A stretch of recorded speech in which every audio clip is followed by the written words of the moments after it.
Hello and welcome to the Kinda Chaotic podcast. I'm your co-host Ruby Wybrow. And I'm your other co-host, Jen Cusack. Kinda Chaotic is your weekly hit of unfiltered chat about health, well-being, and the messy bits in between. We're all about creating a space that's real, relatable, and totally judgment-free where important and often overlooked conversations actually happen. From mental wellness, lifestyle habits, and the chaos of everyday life to the topics that deserve more airtime. Whether you're tuning in during your commute, out for a walk, or taking a moment for your weekly reset, our episodes are designed to be light, raw, and a little bit chaotic. In the best way possible. Today's topic is something that both Jen and I have struggled with learning, but it's something that needs to be talked about, and we're here to share our point of views on the subject. It's the idea of having boundaries without feeling guilty, of saying no, and the very common occurrence of burnout. To start, we're going to go with our weekly check-ins. Guys, we are so sorry to start with. This is actually a late episode, so this is being released. Well, but we have good reason for this. Jen had appendicitis. She's been in hospital. She had surgery. Yes, so I'll talk about that in a second, but it's like a Tuesday. We're hoping to release this tomorrow. We're recording on a Monday, so... This episode's going to be a bit calmer because Jen's not allowed to laugh. If I laugh, it hurts, so I just have to, be pretty zen. Let me take you through Maybe we can my do, week. an ASMR one, special edition. Stop, don't make me laugh. Let me take you through my week. So, I'll tell you how it all happened, because Ruby's not heard this either yet, and I haven't wanted to say it until I was on the pod, so I don't have to say it a second time. Oh, I know you played netball. Oh my god, stop. So, Tuesday... I was feeling, it was like 12 o'clock and I was feeling pretty crappy. That's when we were supposed to film as well. Yeah, we were supposed to film on Tuesday for this episode, but anyway. So Tuesday I was feeling pretty crappy and it felt like my stomach was just being punched. I literally felt like a punching bag. I was in the world of pain. And I was like, you know what? It's fine. It's probably just IBS. I probably just have to move my body around. Go home, call Ruby. I'm like, Ruby, I can't come back in. I'm in so much pain. My IBS is flaring. Yeah. And then I was like, well, do I have to go to netball if you're not going to netball? Yeah. And Jen was like, no, you don't have to go to netball. So, and then I said you don't have to go to netball. And then you were feeling pretty sick anyways. I have had this cold for 3 weeks and I'm still crook. It will not go away. Yeah, that's pretty bad. So I ended up playing netball in the end because my mum said, you know what, you're probably fine. You've probably just eaten something bad and you can play netball and see how you feel. So I did. I went and played netball. Honestly, the game didn't do too bad. I actually did feel a little bit better. I think moving around made me feel a little bit better. And then the next day, I was in a lot of pain again. I was woke up crying. I was like, suck it up, just go to school, get it done. Or whatever I had to do on a Wednesday. I can't even remember. And then the next day... You had to go into work because you left an hour early. Remember, so you had to go in for an hour? Yeah, I did. Yeah. So I actually had the day off, but I left early on Tuesday because I felt awful.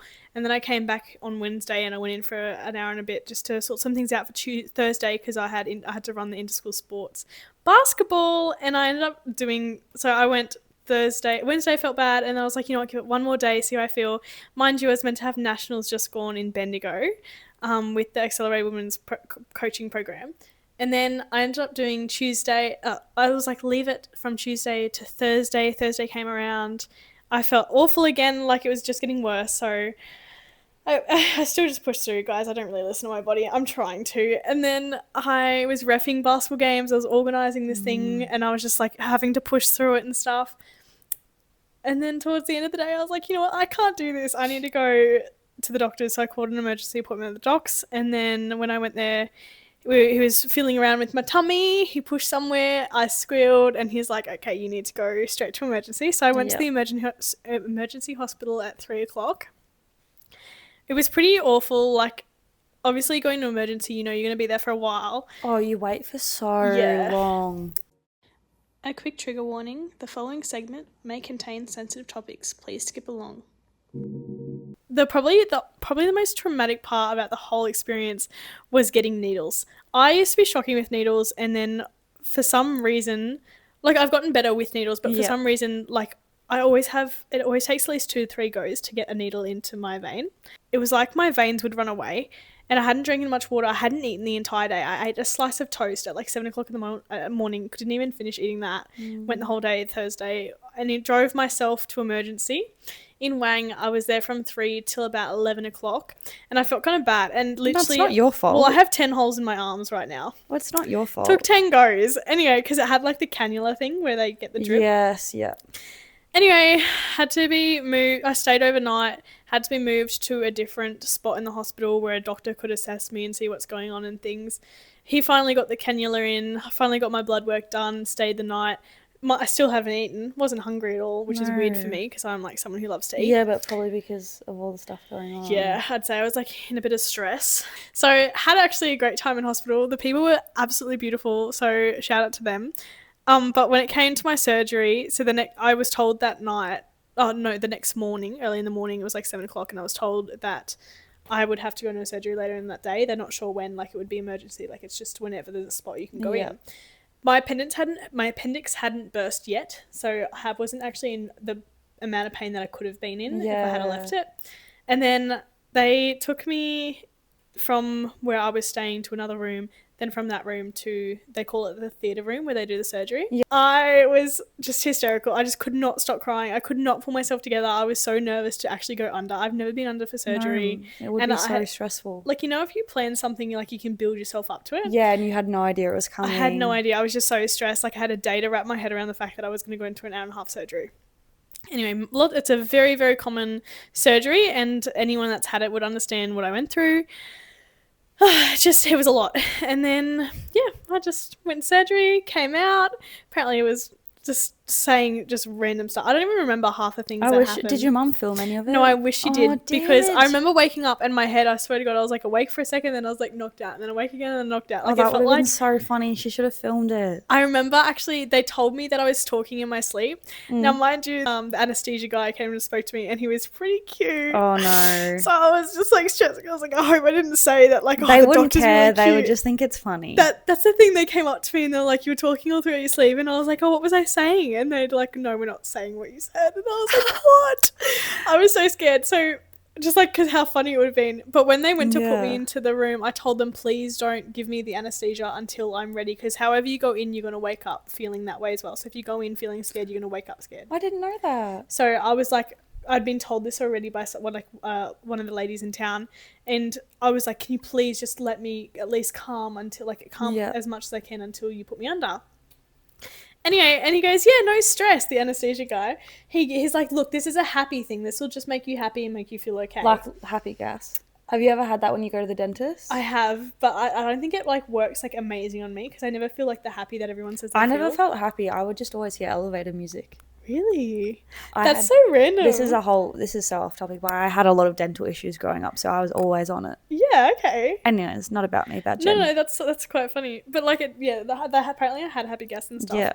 But it was just like this little vial, and he's like, we're just going to give you this and you'll see how you feel. Anyway, and so when he put it in, I was like, this guy's definitely just giving it to me, like the thing that knocked me out.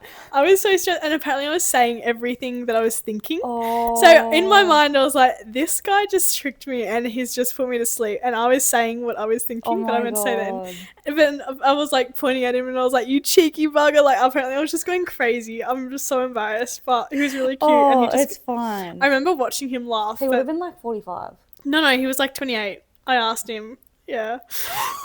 I can't laugh. He was 28, yeah. Why'd you ask? Because I wanted to know how old he was, if it was like how... If you had a shot. Yeah, maybe. I don't even know. I asked him and he said he was 28. So I hope this never, ever gets back to any of these people. Anyway. Maybe you talked to him. Maybe you do. Maybe you're like, oh, I have a podcast. Stop. Oh my God. So funny. Sorry. No, that's great. Imagine if I was like in my sleep and I was like, guys, I have a shot. Dead. Anyway, yes. So I've been in surgery. I got out and feeling okay. So yeah, that's why we're late. So sorry, but suck it up. Sorry, that was a really long story, and I tried to speak as fast as I could so that we could get through that. But it doesn't matter. I'm sure everyone was interested. Story time. Anyway, story time has finished. Ruby, how was your weekend in Melbourne? My weekend was alright. I went and saw my grandpa, and we went out for dinner for my auntie's birthday, which was this like. The drinks were really nice. I had this, it was a hibiscus and blackberry gin. Yum. It was very nice. I love hibiscuses. They're pretty. Then it was like tapas, so it was really spicy, so that didn't go down very well. But that's fine. Oh. Mum's going to Bali, so I'm going to be by myself for 3 weeks, Is right? she? Yeah. Which is fine, but she's wanting to get all these clothes. So she went into Cotton On beforehand so she could go and buy a pair of pants. While in the span of maybe 10 minutes while she picked up her pants and went to try them on, I picked up 8 things, Oh my god. bought all of them, didn't even try any of them on. Still haven't tried them on. Oh, Ruby, you should go try the one that way you can take them back. No, because I know exactly what they'll fit and I'm shopped way too much. Yeah, that's like how you know that you're a shopaholic. I know exactly what they will look like on me and how they will fit. I kind of love it though. Like 10 minutes and Yeah, that's funny. Your mum leaves you alone for 2 seconds and you've just like shopped your entire savings. It was ridiculous. Oh, actually, it wasn't that bad. It was only $160. At Cotton On. Yeah. That goes a long way too. Yeah, that's pretty good. Anyway, so yeah, that was my week. Fun. Spent way too much time shopping. Ruby's doing amazing in a new job. Well, yeah, it's only like my second shift, but yeah, it's going really well. Yeah, I love the jumper you're wearing. It's from Kmart. You guys can't see it, but it's giving like what our original kind of chaotic branding color was, which was like potato chips on it. I love chips. I love chips. That's all I was craving when I was in hospital was honey chicken chips. Yum. I love plain chips, so I was like honey chicken would be really good right now. It's from Kmart. Yeah, bussin'. I love it. It's so cute. It's our original color from our original logo, but we kind of changed it to some poppier colors. Yeah. Yeah. Anyway, drink of the week. You probably, if you saw our video on TikTok, you would know what this is. This is YouFood's blue something. It's called Blue Tropics. It has guava, lime, passion fruit, apple, pear, coconut water, and blue spirulina. So delicious. It's pretty big. Like, I think we'll be fine. It's 350 mils. Like, that's a large juice. It's like kind of thick though. Yeah, because it's like a smoothie. Shall we taste? Yeah. To smell? It smells like. It smells nice. It smells like what a breakfast juice would smell like. Yeah. But what's in a breakfast juice? Like peach? Well, I suppose the pineapple and the guava. Like, that's very fruity. Like, it's very. I don't know. Oh. That's quite nice. That is really good. That's got like a really cool tang to it. Yeah, I like that. That's something I'd definitely have again. I think in the summer it would be really nice. Over some ice. Yeah. Like on a nice hot day. What's blue spirulina? What does it do for you? Oh, okay. Blue spirulina is a natural blue pigment derived from blue-green algae, specifically the Arthrospiral platensis, also known as spirulina. It's a concentrated form of phycocyanin. I don't know how you say that. A powerful antioxidant and anti-inflammatory agent. This might be really good for me. Unlike regular spirulina, blue spirulina has a more neutral or slightly salty, sea-like flavour, making it easier to incorporate into various foods and drinks without the strong algae taste. Stop. You know like the sea moss thing? I've had sea moss. What's it like? It's actually not that bad. We should do that for one of our I'll get episodes. some from the health food store. There's different types. Let's do it. It's really good for your skin. It's good for everything, apparently. Cool. Improves cholesterol and triglyceride levels, suppresses oxidation, reduces blood pressure, and that's not spelled right, and lowers fasting blood sugar levels. So, to start with, you need to understand that not everything is meant for you. Preach that. Let's speak that one more time. Not everything is meant for you. I feel like you don't know until you try, though, which is really hard, and then it can be very... Do you reckon it's like a gut feeling? Like that's, you know how they say listen to your gut, listen to your heart? Some stuff you really don't know until you try, though. Like, you don't know if you're not going to like something until you try it. Yeah, I feel like, yeah. Some stuff you definitely would have an underlying sense of I'm not going to be comfortable doing this, or I'm not going to be good at it. But a lot of times it's you're not going to know until you try, I think. Yeah, but there's like also a thing like if you need to be able to say like no, like especially when it comes to burnout, like which is one of our key things in this topic. Like if someone's asking you to do something, I think you immediately know if you want to or if you don't want to. So you're allowed to say no without feeling guilty, which we will speak to more, but you don't have to do absolutely everything that is being offered to you. No, there's nothing wrong with that. Okay, so like normal, we're going to do our what, why, and how list. So for the what, boundaries are important for maintaining healthy relationships, preventing burnout, and protecting mental well-being. This has nothing to do with what we're talking about, but it's just a funny story that happened. Well, I saw girls. I also on Friday went to Hayden's formal/Deb thing. Yes. Which is Alex's younger brother. Anyways, and there was girls, and I was talking to them in the toilet, and they were like, Ruby Wybrow, which everyone keeps doing this to me. And these three girls, come up to me and were like, we listen to your podcast, like we love the stuff you talk about. Really? Yes, they were like, it's stuff that needs to be said. Oh, bless them. And I was like, thank you so much. And they're like, you and Alex are such couple goals. And I was like, oh, thank you. But it was really Sorry, not. I'm drinking. That is really cute. Yeah. They were reasonably drunk. That's okay. But that's all right. It was quite. They were like yelling at me. Do you believe in the drunk words of sober thoughts? Yeah, amen. They were very excited about it though, so I felt special. Yeah. And then they were talking to me. One of them was having issues with a boy. Yes. And I was like, and they were like, talk to her. They're like, talk to her about it. She knows. And I was like, okay, lay it on me. And you just gave them some little wisdom, some little tips. Yep. So that was real life. We should oh my God. That was real life podcasting. Why don't we get like people, like live podcasting? Love it. It was live podcasting. Why don't we get people to send in questions and we'll answer them? Yes, I'll put up a story right now. We need to send like a little link and then people can just like fill it out. Can we make like a drop form or something? Yeah, stop. I'm going to look into this. What a great idea. Wait. We're going to continue with this app because I feel like this is going for ages because of my story. But I will look into this after. But that's actually such a good idea. If you guys have like little questions or something, you will remain anonymous. There's a podcast, it's Do You Effing Mind? And she does episodes where she just gives advice to listeners. So they'll text her stuff. And she'll pick like 4 or 5 things and she'll just spend the episode giving them advice on what she thinks about their situation. So me and my friend Jazz, who's been on the pod before. I saw Jazz today. She come into Chakra. Isn't she gorgeous? I know. Love it. What'd she order? I don't know. Hot chocky? I didn't take her order, but she was with her grandparents. They looked really sweet. Oh, yeah, Poppy Sam. We love Poppy Sam and Anna Bev. Anyway, so going back to me and Jazz listen to Everybody Has a Secret. If you haven't listened to it and you're just getting a podcast or you just want to listen to a good podcast, oh my God, listen to Everybody Has a Secret, Shameless Media, EHAS. I am a shushy, like from the beginning. I am such a shushy. You have to go and watch them. They're so good. But that's literally the sort of vibe. They give an anonymous secrets and then they talk about the secrets and it's just like full lore dropped and just goss. It's just hilarious. We should do that. That would be fun. Yeah, it's such an interesting listen.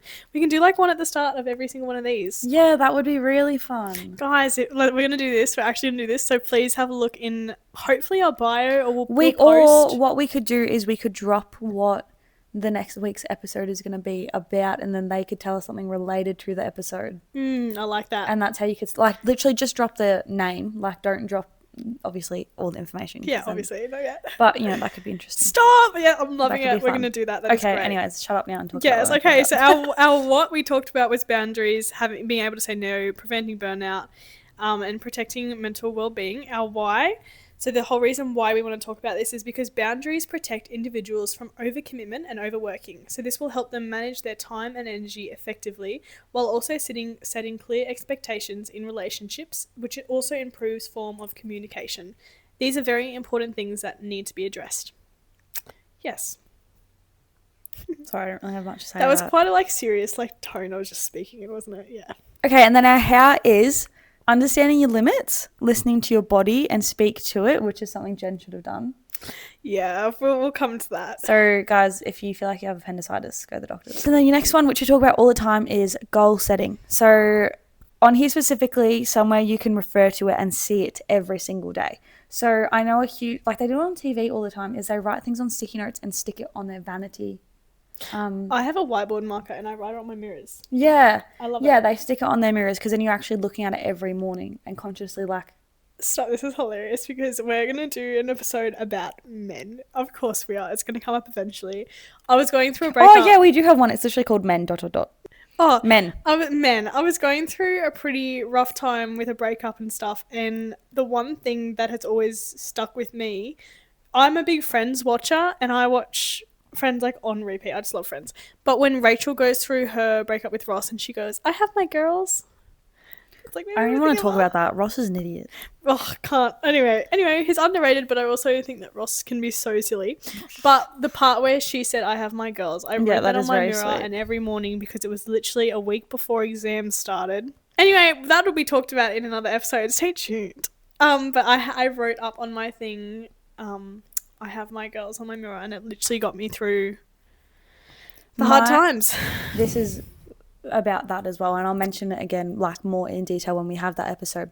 But something I say to people is that you are fine before them and you'll be fine after them. Yeah, I like that. It's so not, like even that's so cute to write up. That's not like, anyways, I'll get more in depth into it, but yeah. Another one for me, especially to do with this topic, is slowing down and knowing your limit.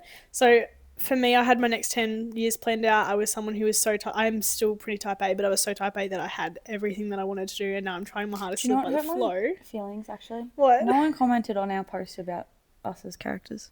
Oh. And then our next one is setting me time, which we talk about a lot. And there's so many different ways to do it. It could be through socializing, it could be through physical activity, it could be just doing a hobby, it could be going and getting your nails done. Why do you think it's important to set me time? I think for so many different reasons. I think it's so important to socialize on so many different levels. I think if you just sit at home, it's really easy to get into bad mental states and bad routines. I think it's really important to like get up and get out and go and see people, and people have a different perspective on things than what you have as well, because how you feel about something, if you explain it to someone else, they'll see it completely differently, and then it's good for you to understand that, oh, maybe it's not as bad as I think it is. Yeah, I like that. Physical activity needs to be done regardless. You need to move your body. You have to do that for your body. But it also is good for your mental health. You feel so much better after you do it. Like runner's high is such a real thing. And even if it's just for, like, as we've said before, 10 minutes, just go and walk around the block. Like, it makes you feel so much better. And actually being outside, if you can go outside and exercise, so good for you, I reckon. And then hobbies like something chill, like knitting or like whatever, just to like let you unwind. I think setting that time for me time specifically will take your headspace somewhere where it needs to be. Yeah, I think it's really easy. I know for myself, I was in this cycle, and I've been in this cycle very recently where I've not given myself any downtime until I got like as sick, which I've been quite sick. And I was working all week, and then I would do something every single weekend, so I wouldn't have any time to recover. And then we talked about this, I would be inconsistent taking my medication, so then I would be on such a down because I was exhausted and I'd had such a good weekend, and then I've not continued to take my medication, which I need to take my medication. And then, you know, you feel crap for the first half of the week and then you start to feel better, and then I go back and do it all over again. The cycle resets. And I just felt so exhausted all the time. Yeah, it's like your body needs that time to reset. And because of that, I've taken the last 2 weeks, I've taken a step back and I've just tried to do less. Yeah. So for us, a big part is we really want to focus on prevention rather than the cure. Like, so we'd rather you prevent your burnout stage rather than be in it trying to figure out how to get out of it. It's a lot harder to recover from it than it is to prevent it. Sleep is such a huge thing. You need to sleep. That's like pressing the reset on your body. It's like your phone. You have to charge your phone because you use it and it runs out of battery. So you got to charge your body because you use it and it runs out of battery. And the last one is taking breaks, which is super important. There's so many different ways that you can go about this. Like if it's at work and you find that you get really overwhelmed during the day and you need small breaks, you can split up your lunch break and have like a half an hour break and then have a 15-minute break later in the day or something. Or just like taking like 5 seconds to just be like, I don't know, take a deep breath. Yeah.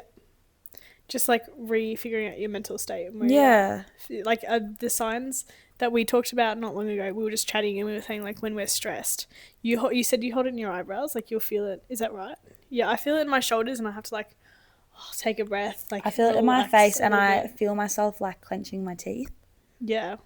Yeah, so me, it's the shoulders, my back. It's like just... Mine's my shoulders. I have very tight shoulders. I think if you're in that sort of situation... And my stomach, I know when I'm stressed because I get so bloated. Yeah, facts. Especially women, I just feel like that's such a common occurrence. I know. But yeah, that's probably like a massive thing, is just to even recognise like the little things your body is telling you. Yeah. So let's talk about burnout. Now, this is some crazy stats we're about to pull out. It takes 1 to 3 years to fully recover from a burnout. So this is why we talk about prevention being better than the cure. Most people don't know they're even approaching burnout until they're in what we call a burnout crisis. If you are in a crisis of a burnout, don't rush back into everyone and everything. Everyone takes different amounts of time to recover. There are stages of burnout we need to discuss, and if you realize you're in one of these stages, just like take a breath and we'll prevent you from moving any further into the burnout. Because as long as you're not at the last stage, and even if you are at the last stage, we can still pull it back in. There's still ways to fix these sort of things, but it is this stuff that we're about to talk about, the different phases of burnout. It's very real. It's something that you need to really take on board. And everyone really just really register this right now. Just, if you're going to switch on any part throughout this app, just right really now. Take it in. And if you're stressed, don't be. Ask a friend or ask it's fine. Everything is fixable. Yeah. But like if you're looking through this and you don't know where you sit, or you feel you might sit somewhere, ask a friend, ask a parent, ask someone that's close to you and see if they might be able to put you in a category if you can't. Or you might not be in a category. And hey, that's great. You might just be living life. Yeah, lovely. Okay, first stage is the honeymoon phase. It's very similar to like when you're in a relationship. You feel happy, you're relaxed, you take on too much because in the moment you feel good. You feel good to say yes. You feel good to take on more and more and more until your schedule starts to set. Yeah, you feel good planning all those things in the moment, and then you actually have to do it. And then you're like, so excited. Like, yes, yeah. yes, And then you're just like, oh, I actually really don't want to do that. Yeah. And then this is where we start to notice the build-up. This is the second stage. Once we start to get into routine, you will notice a massive amount of work and stress, and you will start to lose your me time, which we talked about before is really important, and you'll find yourself overworking and working in your me time. And I feel like a huge thing that is talked about is a work-life balance, which is, it's really needed.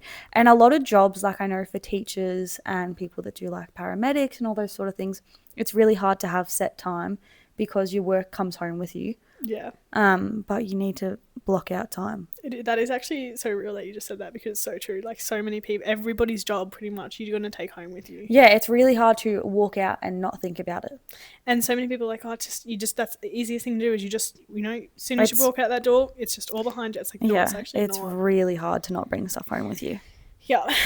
Next, frequent physical pain. This is really one of the more significant signs that you're heading into a burnout.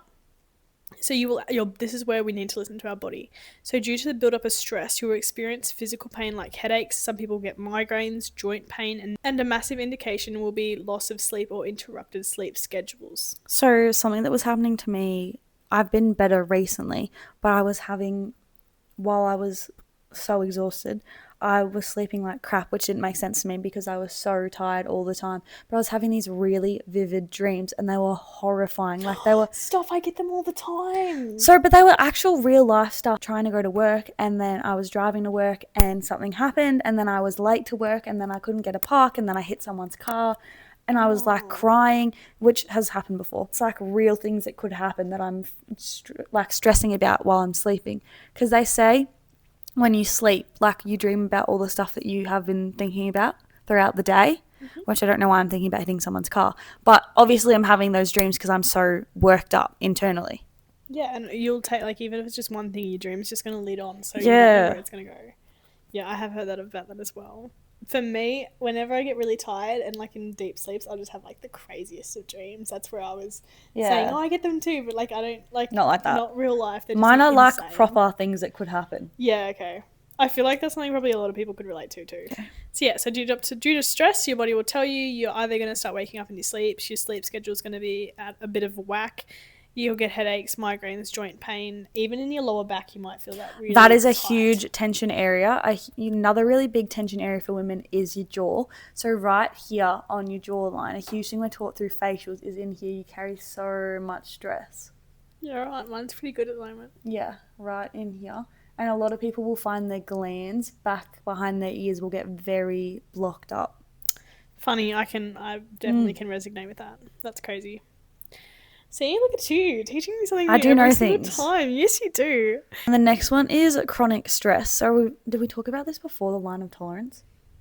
I don't know if I have or not. Maybe. I might have taken it out. It doesn't matter. Anyways, so more frequent stress and more frequent like pains and bad sleep schedules, it all leads up and it all spirals, and it leads to chronic stress, which means you'll not be able to solve any of your problems. You'll find a loss of productivity, and that makes you feel a guilt or shame, which is ridiculous. We shouldn't shame ourselves for not getting something done. The fact that you got up that morning is great. Like, applaud yourself for that. And then you get a build up of a workload because you're procrastinating things because you don't have the motivation to do it. So that makes you even more stressed. And then your window of tolerance is getting smaller and smaller. So you're irritable and you're snapping at people, and it just all becomes this huge, huge thing. I really loved how you said that. That was amazing. Thank you. Great job, Miss Ruby Wybrow. That was really good. Well, I'm just going to say it quickly, but one thing that I talk about Bub all the time. But no, we love Bub. Bub has she has so much knowledge. I seriously recommend going and doing a class with her. You actually do have a window of tolerance. It is a real thing. Yeah, for sure. It is actually in your body though. Like, it's not just, like, you have a window of tolerance. Okay. So it does get shorter and shorter. You're right. So you have to do certain things to keep it. Not getting shorter and shorter. Yeah, if you know what I mean. I don't know how. Like the 2 steps back, 1 step forward. Yeah, she knows what she's talking about, but it is a real thing. Yeah, we'll leave it to Bub. Bub's amazing. We should go to a class with her. Let's do it. Let's set it up. We should do a breathwork class with her. In a few weeks, let's do it. That'd be really fun. Okay, denial. This is when people start to distance themselves from everyone, and they'll overeat or overdrink or even underdrink and undereat. And this is to cope with these feelings of this chronic stress and the sleep and the loss of productivity, the guilt, the shame. You'll just start to think, I'm fine. Yeah. I don't know what you're talking about. I'm fine. I'm doing great. Thank you. Yeah, I'm fine is such a common... Yeah, it is, Ruby. You're so right. I'm fine. But I'm fine. I'm having an amazing day. How are you? Yeah, you will deny and you will be like, I'm actually okay. I have no idea what you're talking about. Yeah, you could be listening to this right now and you'd be like, no, I'm not chronic stress. No, I'm not in physical pain. And you actually like are. I'm fine. I'm fine. That's something we need to get out of our vocabulary. Okay, and last, do you want to do the last one? I can do it. So last one is utter detachment, which is your crisis mode. You'll feel like you don't really care about things you once would, which is also a huge sign of depression. They kind of go hand in hand, I would say. And you'll also be really, really exhausted all the time for no reason. And you'll need to seek help from external professionals because it can lead to intense anxiety and depression. Like, these are all very similar symptoms of both disorders. I think they do all go hand in hand. And if you're feeling like this, I would definitely recommend going to your doctor or even just talking to someone about it and getting help. I know for me personally, I just went to the doctors and they were really helpful with recommending me. They all go hand in hand. Depression is a chemical imbalance in your brain and you're not able to produce certain things. That's why you have to take antidepressants. So like, I'm on antidepressants. But it all goes hand in hand. Like, I'm clinically diagnosed with anxiety and depression, both of them together. So I'm a very anxious person because when I get into a depressive state, not only am I really sad, but I'm also really stressed about what everyone else is thinking about me. So when everyone was saying all this stuff about me, and still now I'm very self-conscious when I go outside, which normally I don't care. Like, I literally am always the one to be like, I literally couldn't care less what people think. Yeah, but now I feel like I'm going back into my shell because I'm self-conscious because everyone's been saying all this stuff about me and it makes me feel really bad about myself. So I start feeling bad and the weather's crap, which is a huge thing. Yeah. And my skin's starting to flare up and stuff. So I'm then getting really self-conscious and all I want to do is lay in my bed. So it all goes... Skin looks really good, just by the way. My eczema and stuff. My acne is so much better, but my psoriasis, my whole body's like, it's really bad. But so it all goes hand in hand. Yeah, well, you poor thing. Oh, so many people deal with it. But, like, this is what we're saying. Like, when you get into this crisis, this is when you will need external help, and it's nothing to be ashamed of, nothing to be stressed about. I actually think it's a very impressive thing to go and get help. I do too. It's really hard. Like, I was not well for a very long time, and I'm still not 100% well. And a lot of people aren't. Like, everyone deals with it on a certain level. Obviously, some people worse than others. But I, for a very long time, said I'm not going to the doctors, I'm not going on medication, I refuse. And then it got to a point and I was like, I actually think I need to go to the hospital. Yeah, right. Yeah, so it's better to... You're better to stop it when it's not as bad because it takes so much longer to get better once you hit such a intense point. And it gets worse before it gets better. Yeah, and you've got to help yourself. You do have to help yourself. You've only got this one body and she does so much for you. They do so much for you. I think a really hard thing is you think you don't affect other people when you're doing stuff like that, but it does affect other people. Yeah, what you don't realise. You don't, yeah. Yeah, so sorry that's some of that can be quite deep, but it's something that really needs to be shared. So we obviously understand that all of this was a lot to take in, and this episode was very, very heavy.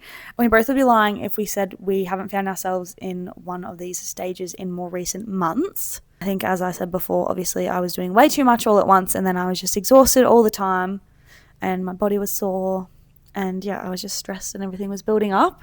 And Jen obviously had appendicitis, so yeah. I don't really even, that's all you need to know. Yeah, but I think it's important. I think my biggest takeaway from these sort of things is that you do need to listen to your body. Like, even having my recent surgery could have been just a slight sign, just a little sign. Maybe Jen just might be a little bit slow stressed. it down a little bit, you know? But yeah, it's important to understand that you are in control, and you can say you feel like your workload is an unfair amount.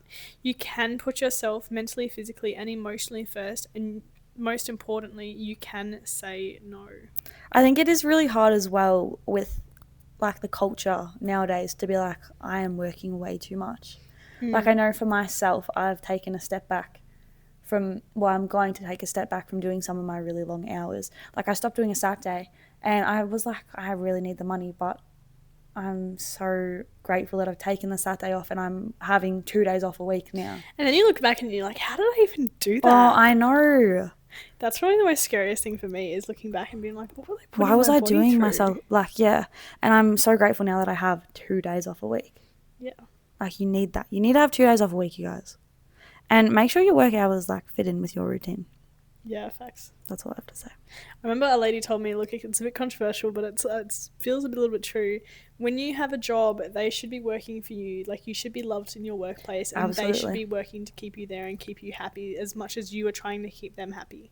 It's really hard when you're younger, I think, and you're starting jobs to realize that I don't have to work here. If I'm being treated like crap, I can go somewhere else. It's really hard when you first start, but when you get older, and I know for myself, I've been working for a very long time, and I've had a lot of jobs, and I will never ever be treated the way I've been treated in some jobs previously. I worked at one shop, and I worked very, very hard for them. I worked like 60 hours a week by myself some days. Like, I worked a lot, and they treated me so poorly, and I one day just got really fed up. They actually came in and yelled at me, and I said, I'm finished. I'm not coming back. I'm not going to be spoken to like that. I think a lot of young kids also don't know what their rights are and where they can stand, and like, they don't really want to stir up the pot a bit. Do you know what I mean? Yeah, it is so hard, but yeah, if you don't feel like you're being treated right, go work somewhere else. There's plenty of jobs. There's plenty of fish in the sea. The first step is to understand which stage you're at. Either seek help or start to know your limit and prioritize what is most important to you. And if you have to cut back, then do it. And you have our support. A lot of this stuff that we've been talking about is basic human rights. Cool. Well, that's kind of us done, guys. Yeah. So we hope you enjoyed today's talk as much as we did, and we hope you've walked away at least wondering how you can help yourself or prevent from the dread of burnout. And we hope we didn't make you feel too, I don't know. Yeah, we don't want it to be like, we are very, it's something that needs to be talked about, obviously, but it's a lot heavier than what we normally talk about. And our quote, shall I read or shall you read? I think you should. Okay, so, is it a loss or redirection? Is it rejection or protection? Is it failure or a lesson in disguise? Is it the end or is it the beginning of something new? So beautiful. And we don't know who it's by. And we'll leave you with that. All right, ready? With love, Jen and Ruby.